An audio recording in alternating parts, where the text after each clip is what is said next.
What's up, everybody? It's the cat. Do a little winter garden. Buffy's here hanging out with me for the time being. She's probably gonna get put on the runner here shortly. Here's a bunch of stuff that I'm starting to root, even though we've had some freezing weather. They're still looking mostly okay. Still got some green on the leaves and stuff. Some of them are kind of starting to curl a little bit like those there, but we still got some that they're perfectly fine and happy, so hopefully those do root. I haven't really done a winter garden walk around since all the freezing weather and everything, but still got a lot of green from the strawberries and whatnot. Even though we've had the freezing weather, everything's still kind of alive. We got the walking onions over here. We'll have to wait for some of the root plants and flowers to come up, like, you know, elephant ear or the canna lilies, which I'm sure I'll have plenty of those coming this year. More canna lilies and stuff. If you look at the ditch, all down the ditch there, it's all like gray and grass is dying and looking terrible. But my yard's doing all right for the most part. Greener than almost everybody else's. We got turnips over here. Rosemary doesn't look very happy. Lavender is still alive barely. Those two I have like the hardest time keeping alive. Pineapple guava in the middle of those pots there, where my finger's at, that's still doing alive and well. It can hold up to down to like 15 degrees or something like that, which has gotten close, but not quite down there yet. You know, pomegranates and everything over here are looking good. We'll know what's alive come spring when everything starts coming back.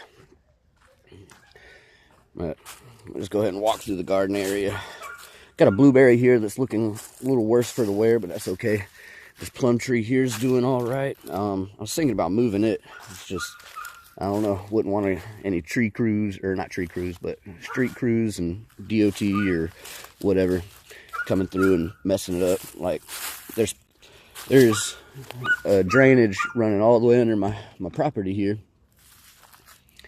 So I don't know, they don't maintain it anyway, so I'm not really too worried about it. Figure if they do decide to do anything. Oh, well, that is cool. Not exactly sure what it is, but it's growing. It probably shouldn't be.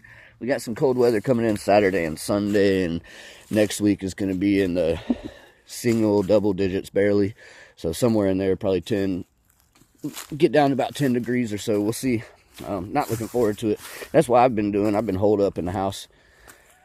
One of the things that I don't really show a whole bunch of, but we got cleaver growing all through here. This is a really good medicinal. You can use it for a lot of good stuff. And we got some clover. Got some henbit, dead nettle. There's some chickweed through here too. Here's a better little bit of the henbit, dead nettle, henbit, whatever you want to call it. Bananas are doing all right. Pulled out some plums over here. I plan on putting my oldest and biggest blackberry there. I've got a bunch growing over here in the front of the yard where the raspberries and stuff are. Let's walk back over here. Why not? Probably just do back and forth. Banana bucket for potassium for the plants.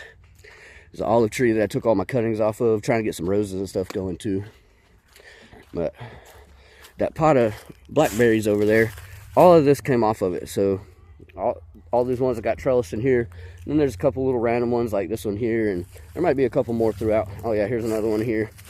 But those all rooted from that blackberry over there, you know, growing out, touching the ground, putting in roots, and then I just cut them off and moved it around. I think I paid for that one though. I get them off. Those old guys on the side of the road, if I see them and I'm driving through, I'll pick stuff up off of them. So we got garlic that's looking pretty good. We won't really know about the asparagus. Little man just turned 5. We won't know about the asparagus until spring. All those strawberries that I picked, they've been out since before Christmas and they're still looking fine. I just try to keep them covered up a little bit. I threw some rabbit poo and some water in there to kind of help feed the roots and everything. So we got a bunch of green stuff over here, even though it's froze a good bit. The lettuce and everything is still looking fine. Some of it, like this one here, this one looks like it's starting to bolt a little bit. That one there doesn't look quite as happy. It's all bleh.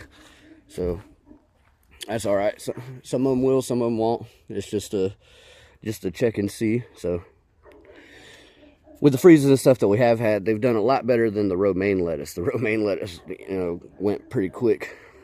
But over here, the collards and cabbage and mustards and everything, they're doing all right. Not looking the hottest, but they're doing all right. I'd just give up on this broccoli thing. I don't know what it is. They didn't do very well this year, so I'm gonna get rid of that. Get rid of that other one. See, is this a broccoli? No, that's a collard. Another broccoli there that needs to get gone probably. Hey, we got oats and stuff growing. I threw a bunch of oats and clover and everything, try and get them growing through here, but we'll see what happens. Even though all the crazy weather we've had, freezing and ice storms and everything else, it's kind of surprising, but yet very, I guess, good and gratifying that I've still got stuff growing and we can still pick off of it a little bit. And even regardless of that, the stuff like the canna lilies and the elephant ears and sunchokes, whenever you're ready to eat those, they're in the ground and they'll be in the ground. So as long as you know where you plant them, you can go dig them up and they'll be ready for you whenever you need them, I guess. Sunchokes, I leave in the ground. I have dug up my patch before and they went bad pretty quick, so I planted a handful out and just left it alone after that. That way I still have my sunchokes coming in. And now the only ones I've pulled this year are the ones that I've kind of given away to people that said they wanted to try their hand at growing some sunchoke. So I've done that and, shared it out. This patch of strawberries over here is doing really good. But this is what I'm talking about. This blackberry here, I'll take it and uncurl it and move it around, and that part will sit on the ground. And each spot where it sits on the ground, where the leaves come out, it'll sit there and produce. It'll sit there and start growing, and then it'll produce roots. Once it produces the roots, and I usually wait till the end of summer, and then I'll go kind of pull on the root a little bit, and when it's stuck, I'll take it and cut it off, and it'll be good to go. The plums here are doing great. They've grown so much, which is part of the reason why I wanted to thin this area out a little bit, put the blackberries over here, let the strawberries spread out around the base of them, and keep some ground cover, keep everything from washing away. Even though I still got some little bits of grass, it's not near what was here when I moved in. And Trixie, say hi. Buffy, what's up? Oh, look at her jealous. Go girl. All these things laying down dead, that was all the chia that I had growing. So hopefully they'll drop the seeds and come back this spring, because nice little plant, like nice little pollinator. The bees and the butterflies and everything liked it. We still got a sunflower standing here. I'll probably take them seeds at springtime and spread them around a little bit and let them grow. Anyway, I guess that's about the end of it here. Just figured I'd share what I got going on. And over there, you see that cactus? All these cactuses have come off that one. So, I like to buy stuff that spreads fairly easily, propagates easily, you could share easily, and, all that fun stuff. Well, anyway, I guess that's about it. Catch y'all in the next one. Much love. God bless.